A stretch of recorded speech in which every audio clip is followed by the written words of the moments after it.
What's up, everyone? SummerSlam 2021 is officially in the books. Let's go over the card. Alright, opening match sees Randy Orton and Matt Riddle take on AJ Styles and Omos for the Raw Tag Team titles. Not gonna lie, I actually enjoyed the opening match. It wasn't too long, it did what it needed to do. Orton and Riddle win the titles, and their storyline gets more extended, and an extra layer gets added to them. Now that Styles is no longer a tag team champion, can we please get him away from Omos and put him where he belongs, which is in the world title division? Because when it comes to Raw's world title division, it sucks major ass. So yeah, those are my thoughts on the opening match. It was solid, short, sweet, to the point. The right guys won.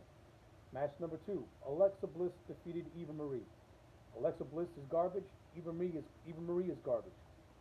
We fire Bray Wyatt, give his gimmick to Alexa Bliss, and she sucks at it. And Eva Marie, why is she back? She is completely useless. And the whole thing with Doudrop, the former Piper Niven, is stupidly cringe and awful. Can we please just fire? You know what?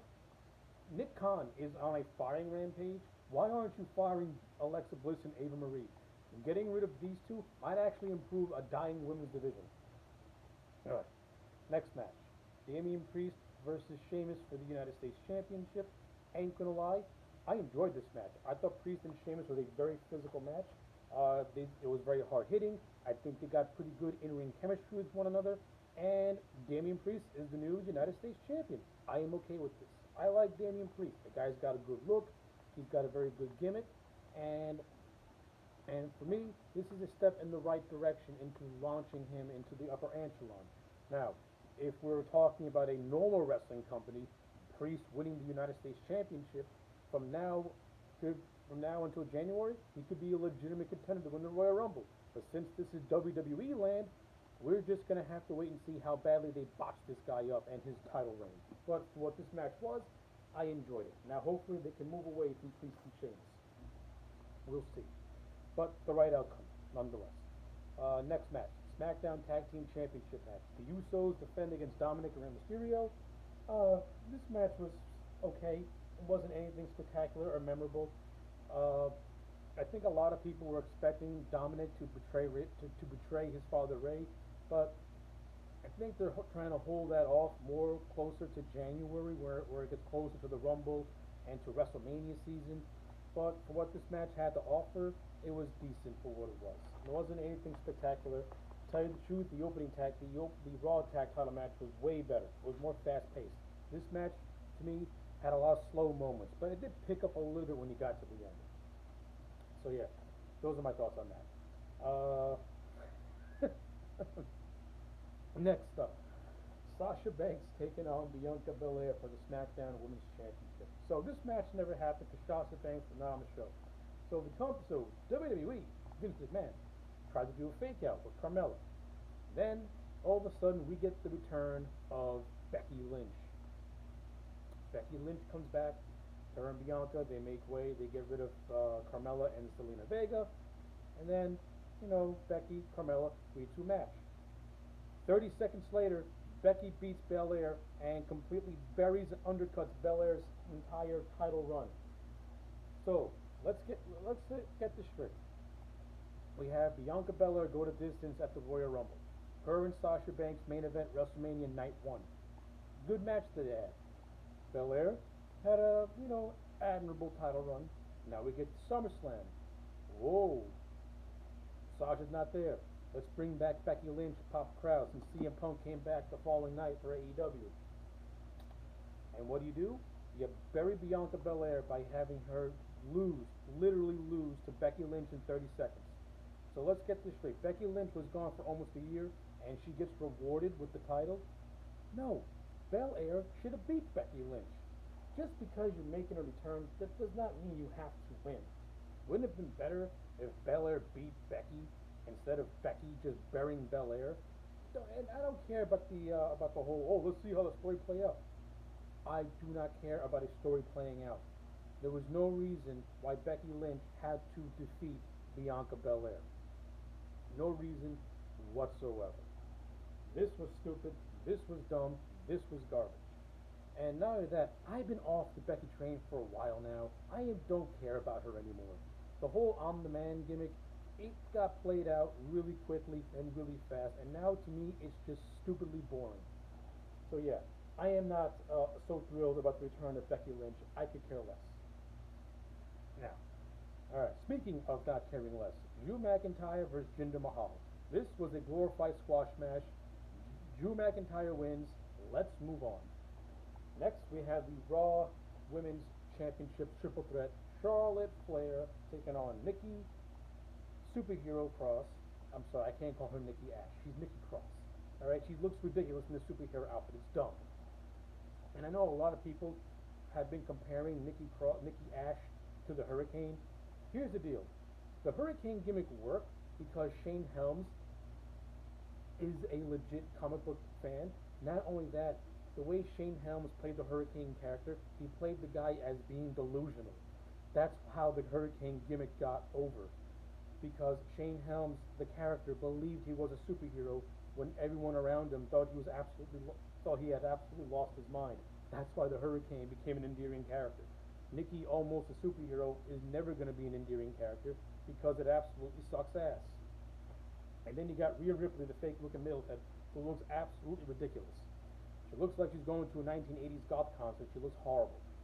Speaking of which, this triple threat match was boring. It was boring. I had trouble paying attention. Charlotte Flair wins her 110th women's title, and I could give any less of a shit. I do not care. Don't care at all. However, the next match I did thoroughly enjoy, and that was Edge versus Seth Rollins. This was a really good match, probably the longest match on the card, and that's okay because Edge and Rollins had awesome in-ring chemistry, and they put on a really good match and told a really good story. Edge bringing back the old Brood entrance was awesome. I wish Gangrel would accompany him to the ring during that because that would have been fucking epic. And Seth Rollins looking like a Beatles reject was unintentionally hilarious. But other than that, the actual match itself, the storytelling and in-ring work between these two was great. Edge and Rollins have outstanding chemistry, and I definitely would not mind seeing a rematch between these two. Edge gets the win with a submission in what is probably the match of the night, bar none. Next up, we get Bobby Lashley defending the WWE Championship against Goldberg. This was a slog to get through. This was boring. Can we stop putting Goldberg in matches? Can we just stop bringing back Goldberg in general? Listen, I like Goldberg. I've been a Goldberg fan since I was a fan of WCW. But I want to remember the Goldberg from 1997 to 2000 because that was the Goldberg that I loved, and that was the Goldberg that I thought was awesome. This is old Berg. This is Dad Berg. I don't want to see him in the ring. Not only that, he and Lashley had no chemistry. This match was just flat out just dull. It was boring. It was sluggish. It was painful to sit through. The only semi-interesting moment of the match was when Lashley attacked Goldberg's son Gage, who's like 15 years old. I mean, I am not so thrilled that this match is basically being used to set up a rematch for Crown Jewel in October, where most likely Goldberg's going to beat Lashley.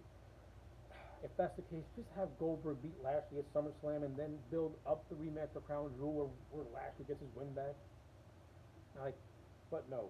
We got to put over the part-timers because, hey, CM Punk's back in AEW. How do we counter? We're going to give Goldberg another shot. Dumb.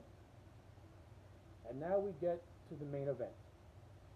Universal Championship match, Roman Reigns versus John Cena.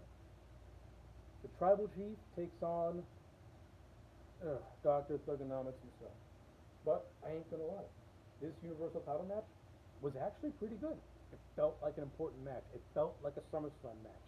Roman and Cena, they didn't stink up the joint. They actually put on a very physical, hard-hitting matchup. It had a lot of good moments to it, had a lot of cool spots to it.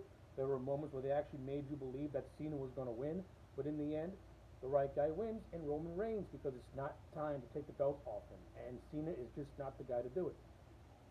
However, the end of this match is what kind of, sort of piqued my interest a little bit. I'm not saying a lot, given that I am not a fan of Brock Lesnar.